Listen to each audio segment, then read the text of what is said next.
اور ہم دوستی تک رہ گئے۔ اس نے مزید شادی کی ضد کی تو اس نے اگر تم نے دوبارہ شادی کی بات کی تو میں تم سے نہیں کروں گی۔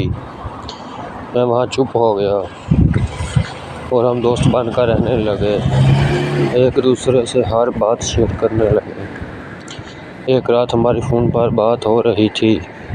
اس نے بتایا وہ گھر پر اکیلی ہے کیونکہ اس کی امی ابو شہر سے باہر گئے ہیں۔ یہ سنتے ہی میں اس کے گھر کے باہر پہنچا اور اس نے دروازہ کھولنے کو کہا، لیکن اس نے دروازہ کھولنے سے انکار کر دیا تو میں نے بھی ضد کر لی۔ میں پوری رات گھر کے باہر بیٹھا رہا۔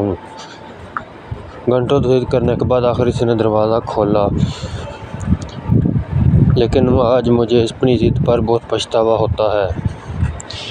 کاش میں نے اس دن اپنی چھوڑ کر بات مان لی ہوتی تو آج وہ زندہ ہوتی۔ اس کے دروازے کھولتے ہی میں اندر چلا گیا۔